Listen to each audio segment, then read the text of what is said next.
Hey, welcome to the 420 episodes, dude. Spark one up for Cheech and Chong's Up in Smoke, bruh. So, as you may know, it's International Pot Smoking Day, and we wanted to celebrate, and what better way than to pick something that Steve's never seen? That is the show, right? And it turns out that it's also on Netflix, and as you may know, they are raising the price $2 next month. So I figured you might as well watch something that I'd buy for $1. This is necessary viewing, especially for cold aficionados. It's the stoner duo's first big comedy, their first comedy period, and this is a weird episode. It's pretty scatterbrained. You'd think we were both high for it. Steve's talking about Freddy Got Fingered for some reason. We do conjecture about upcoming releases. But I think it's still kind of fun. So let us know. Oh, and by the way, we're on Google Play Music now officially. In addition to, iTunes, TuneIn, Stitcher, YouTube. We're trying to be everywhere on the internet just for you. But welcome to Death Cinema. I'm Brian Gillis. And I'm Steven Maltmanex. Like most people, we love going to the theater and catching the latest releases. However, we sadly put a big dent in our wallet. Fortunately, living in the digital age makes the viewing possibilities endless from the comforts of home. Many of these films that you can see right from your couch, we're ashamed to say we miss, despite labeling ourselves cinephiles. So join us as one or both of us cross off a title from our list of shame. It can be an all-time central classic, or an underrated piece of cinema that's worth giving a shot. Hell, it might just be some trashy film we want others' opinion on. So sit tight and join us as we pay off our debts. My mama talking to me, trying to tell me how to live. But I don't listen to her cause my head is like a sieve.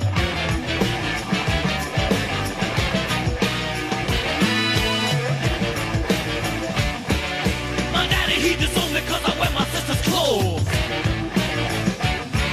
He caught me in the bathroom with a pair of pantyhose.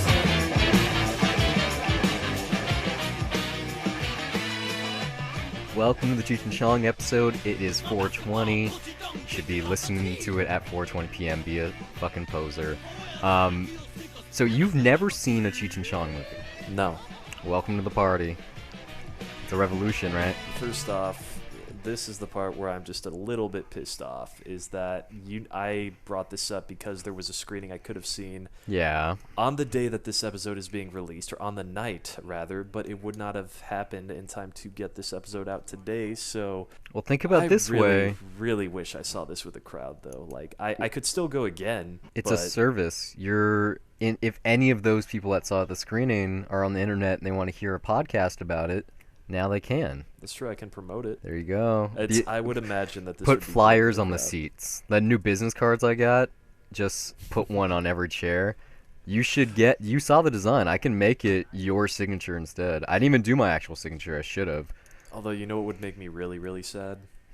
Is if the film print looked worse than the copy that's up on Netflix. Because, I mean, yeah, I'm not going to lie. It was a really, really good transfer. The colors were great on that, so that's a really, really good digital transfer. The yellow and red on Cheech's suit, his fucking costume. It looks like really Mario, pop. man. Yeah, Mexican Mario. Exactly. Pedro. How do you talk about a stoner comedy? Like, Well, it's seriously? more than that. Because, I mean, well, I'm going to let you say some things first, but I just kept thinking... I had comparisons like to Freddy Got Fingered coming up of why I think this works over it, and I figured that would be something that comes up. I see this. It's a stoner comedy, but it's the band getting together, meeting the ultimate stoner adventure with established characters. Like Cheech and Chong had several comedy albums at this point. They go on tours. They already had a built-in market in Paramount. They said, let's make a movie. Why don't they make up, good ideas like that anymore? So it has good music in it. It has the funny stoner hijinks. You have the Stacy Keach stuff, which is hilarious. So many gags. And then you get the kick-ass show at the end with a song that you couldn't stop humming in the mic test. Well, no, it's also been drilled in my head because that's part of the promo that they have at the Alamo for those screenings, is they have that song in the background when they're showing off the monthly calendar. Or that monthly movie lineup. It would make me want to see a movie. And I'm bummed I couldn't go. You said Freddy Got Fingered. Yeah. The dad kicking out Chong in the beginning is definitely Rip Torn. It's so close. Not as obnoxious. I mean, do you want me to bring up Freddy Got Fingered comparisons? Yeah, you mentioned the movie first. This is exactly why I just don't find Freddy Got Fingered funny, is that I'm watching this movie and I see actual jokes. Like, just to start off at the beginning, they meet and then they're talking about getting high. And so, first there's the toothpick, which is not a joint. Then you see the little joint, and then the joint gets bigger and The bigger. difference is, like, this movie it's isn't a a slow build up to a punchline, and that punchline is when Yeah. he just, This when is a he just classic. ends up having like so much acid. It's just, here's the thing: is that jokes build up and up and up to the punchline. The difference is this is a Freddy Got certified Fingered classic. is nothing but punchline. There's no build up. That's why I don't find it funny. It's just screaming the punchline in your face. It's delivering like 50 of Can them I at talk? the same time. And it, just to the point where you don't get the joke. I mean, Can I do like, my you turn have on the that- story now? You have. I'm on a rant right now, but let me finish. It's like you get to that one But delivery you already scene, had this which makes rant. no sense. You had this rant in the episode. They can hear it. It's the last at the cinema. Two back, right? But you get my point. I That's get your why, is point, that but just the to use that difference scene is as an example, they're not he's delivering comparable. a baby, and there's no build up to it. He just starts screaming, "Oh, I'm a doctor!" and he screams to the stethoscope, hurting his own ears, and then he resuscitates the baby while spinning it through the umbilical cord. All while in the background, you got these random ladies like just smacking a tambourine and chanting as the blood is squirting around and shit. Like, where's the joke? Okay, so Steve thinks this is still the Freddy Got Fingered episode. Like I said, we talked about that for That's 30 minutes the ago. last I wanna We bring up, tweeted it but- out like 5 times. I don't want to talk just- about it it anymore. still What I want to astounds me say that is that's- this is a classic. It's a franchise. There was like 8 movies, and this is now. It's not just a cult classic. I think you'd be hard pressed to find a critic that said this isn't good. Yeah, it has jokes that pay off. It's a good movie. Tommy Chong is a comedic genius. Tom Green did talk shows. That's an extremist comedy. It's hard R. You got fucking jerking off horses and elephants. It's not supposed to be good. Whereas this is an actual comedy, and people know it is. That's why it's playing at the Alamo Draft House in film. That's why it's on the 420 episode. Like, they're more than just dick jokes. Matter of fact, the most extreme thing in this movie is the line of Ajax. I mean, how do you talk about a stoner comedy? Because, I mean, this is aimless, like, in quite a few ways, but it gets the laughs, There's a lot of funny side gags here, too. Sometimes all you Like, need is a although- road movie. You just need a I mean, hangout. it comes up with really random excuses, like, to get the plot going, but they are really funny. Like the La Migra joke. Mm-hmm. I mean, that's pretty funny. It's like, let's get a and free that's- ride to Mexico. Yeah, and that's, like, really the main thing that gets the main plot going. I love the Yeah, waiter I mean- costumes. He's like, nah, they look fly. And he has his friend come in. He's like, yeah, this is the shortest cats in Hollywood. And then, like, no, we look like waiters, dude. That's the thing. How do you review a comedy like this? You Without say just saying, like, it's the parts really that you good. like. I really it liked is really it. Good. It is really good. But I think for this show, it's like I said, it's how smart this film was. That it was a proven property. This is playing with IPs. When is this? Like 79, 80? 78. Yeah, so it's right after Star Wars. They know they can sell T-shirts, that they can make money for more than just the movie itself. And that's what it was. They were already selling albums. Who was Cheech and Chong signed to? Is it I like... have no idea. Like, I do not know anything about their history, how they came to be. Oh yeah, that's right. You're a virgin. Like my parents were really into their music. Big Bamboo, when their records, it was such a collector's item because it came with an actual rolling paper in the record sleeve. It's worth a lot of money intact now. You can find them on eBay or like Discogs. And so they had several albums, and then they had movies after that. Like one of their weirder movies is the Corsican Brothers, which is just an adaptation of the actual story. One twin brother feels the pain the other one feels. It's like, wait, is this a Cheech and Chong movie? Because they're not stoners in this one. It's really weird. I'm still looking up the record deal. Where is it? The Up in Smoke album was put out by Warner Brothers. So it didn't work. Yeah, That's interesting. that's how that works sometimes, I guess. Mm. I wonder if the music used in the movie was too. Like I said, this is a music movie. It's the band getting together. It's the School of Rock. Speaking of, Everybody Wants Some is coming out this weekend wide. People, if you haven't seen it, you have to. It's a really great Linklater movie. We have an episode. Dollar views, was it 19 or something? I have not been keeping count, but yeah. It's hard to. I want to see that movie again before it goes away. I hope it does Definitely. much better. But yeah, the music, Lowrider, I can see clearly now. Like, I've been framed. That courtroom with the judge, the way that they use that montage, how well the song syncs up to that punchline is crazy. It was a little bit disorienting for me because, like, I'm trying to, I have this song, like, narrating the entire thing, but I'm also trying to pay attention to the dialogue in the actual scene. Like, it wasn't. When he's miming the prosecutor's like, Yeah, it was kind of weird, honestly. But like, it got through it quick though. Like, maybe there could have been more of a, I don't know. It might be a missed opportunity in a way for some funny gags, but then again, maybe that's the point, is that it's in the state of the mind of the characters and they're really fucked up at that point and on acid. What's your name? Chong doesn't have a name in this movie. If you look at the credits, it's just man. No, it's just man, yeah. You know what? I guess I'll say, like, one thing I didn't think really worked that well was Tom Skerritt as the Vietnam vet. Like, I don't know. I feel like that just didn't go far enough. They kind of do that again in one of their other movies. Yeah, but they also like build them up. They build up the birthmark like it's like some really big deal. Like, oh, don't look at it, and you see it, and it's just kind of nothing. I mean, I don't know. It's not that distinguishable. It's just a birthmark. Yeah, I think the joke in that, I'm guessing that was a real birthmark. The joke is that Chong is too stoned and stupid not to look, and he has to be left home. It's not one of the better ones, but you got the parrot right before that. The bird is funny enough that you're like forgiving. No, and then it's what happens when he's left there, and the dish soap that's snorted, like all that stuff. It's a good movie. I've probably seen it like 4 or 5 times. Jesus, what I wish I could say some more about this. I mean, it's as a road movie, it's pretty fun, and you get kind of a nice sense of the place and time. I don't know what that is true. What? I'm trying really, really hard to say things other than just, oh, this is really funny. Like, it's funny. But yeah, no, it is a cultural landmark. I mean, Cheech and Chong, Are a Big Deal, Up in Smoke is, as far as I know, it's their most famous title because that's the one I keep hearing. If you look at Harold and Kumar, it basically is a Stoner Adventure 2, except because there's that music route, because they weren't already a musical duo, it's not as iconic. As much as I do love Harold and Kumar, but maybe it's just the legacy that this franchise does, the Cheech and Chong versus Harold and Kumar, which only has one good movie. I still want to see the cartoon on Adult Swim. Whenever the fuck that's coming out, they need to show something. Yeah, when I saw the New Beverly with the Q&A, they were like, "Yeah, really? we're working on it." If you follow Cal Penn or Harold Cho, they talk about it every once in a while. John Cho. Thank you. I'm bad with names.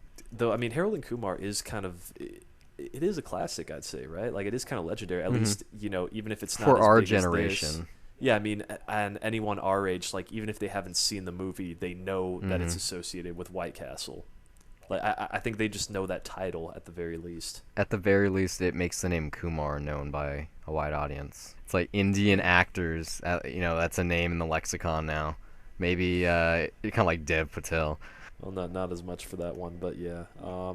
He was an airbender. I want to see that shitty movie. It could be on the show way down the line. Oh, please don't. Please don't. I need to. I like him in everything, and I want to see how... I like bad movies. He's not bad in that. Like, one of the things that I've never seen him play a villain that I found legitimately good actually surrounded him. Yeah, it's just, he's supposed to be that angsty teenager that's pissed off. And yeah, why don't I have the powers? He does about as much as he can with the material that he's given, and some of the lines just don't do him any favors at all whatsoever. Please don't do the movie. I mean, the way that fans react to Phantom Menace being the worst, being a betrayal to the property they love, that's what that you see, is. I don't care for Avatar. I've seen episodes. It's such a great show. I didn't say it's bad. I just don't care for it. It's not. It's a karate soap opera. It is. We're talking about Cheech and Chong here.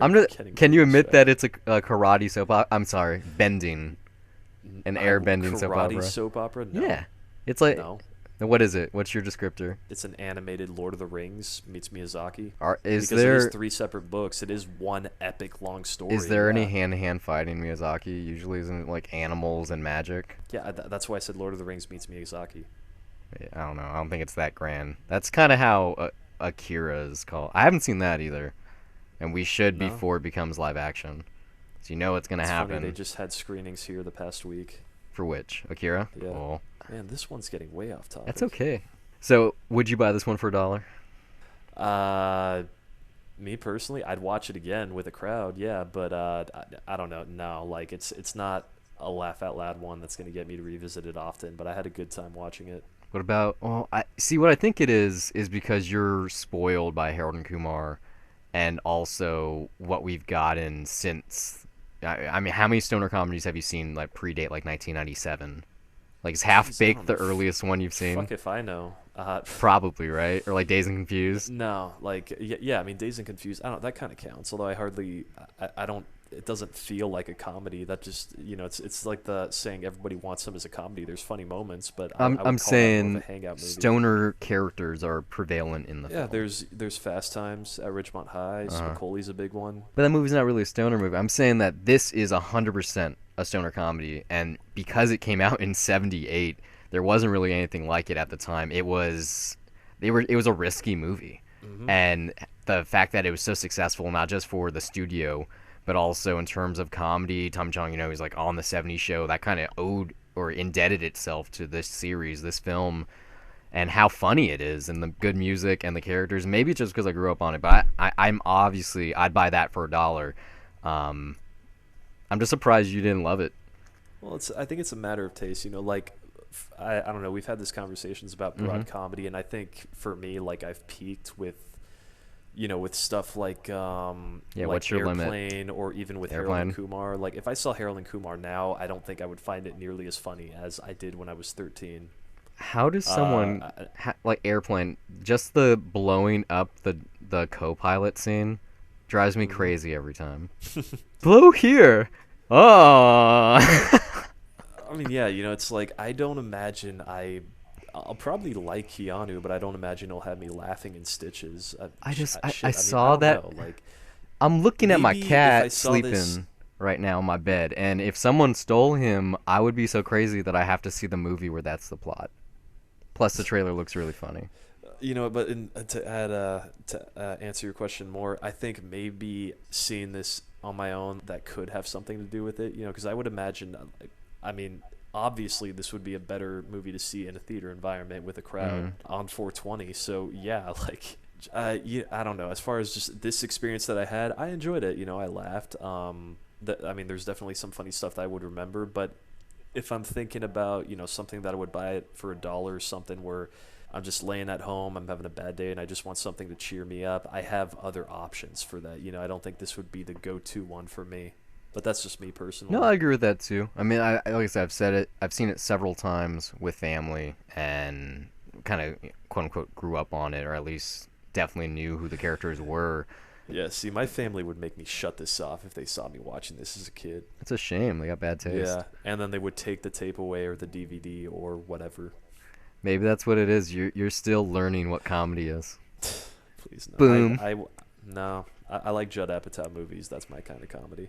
When I was watching this when it started, I was looking at the credit sequence, which we didn't even talk about. Those titles on the lowrider are still really cool, despite being a little off, which you're forgiving because you're like, they really wow, pop someone had for to draw this on the film strip, huh? Wow. Yeah. They got it pretty close to the actual lowrider.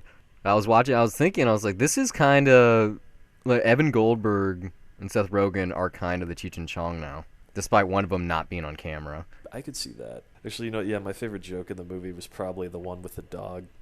Yeah. It's just like, that must be some heavy shit. He was total weed coma. I don't know, just that, and like just the whole thing with the nuns, man. Like, The pan on the windows.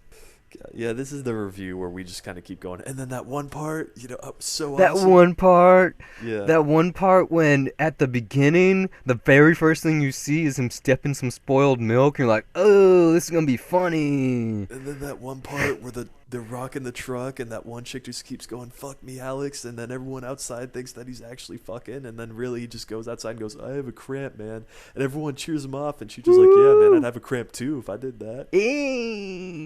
This is my very opinionated review of why this film is just amazing. It We're started a clearly film franchise, reviewers, yeah. which is awesome, and I had a great time. It stayed true to its roots, but that's just my opinion. It's a very, very opinionated. Yes, it is. 2 thumbs out of 5. Wait, you have 5 thumbs? Yeah. Thanks for listening. We hope it's been a pleasure. If you like this show and you want to hear more of our wonderful voices on a weekly basis, check out 2 Cents. I'll recap what's happened in film, TV, and tech news. We're also on the titular Dollar Review Show, a spoiler-free critique of new releases or anything we've discovered on our own, whether that be TV, music, etc. You can find all of our content at dollarreviews.net. Follow us on Twitter or like us on Facebook at Dollar Reviews. We're available on iTunes, YouTube, TuneIn, Stitcher, and constantly looking to expand to other platforms. If you listen somewhere we're currently not available, and you'd like to contribute some talking points, send a Death to Cinema request, or if you just want to laugh at us, you can do so by reaching out to us on social media or send an email to brian@dollarreviews.net. Or you can email me as well, steve@dollarreviews.net. You can follow me personally on Twitter at Brian Gillis, that's BRYONGILLIS, and now you know how to spell the email too. And also under the same name on the lovely site Letterboxd, which acts as my film diary, where I rate films that I'm watching, write the occasional review, and even sometimes compile lists. You can also find me on Twitter at S_MTX, and also follow my film diary at Letterboxd under the same name, where I log everything I watch, and sometimes write brief reviews. That's it for this week. Until next time, keep the change.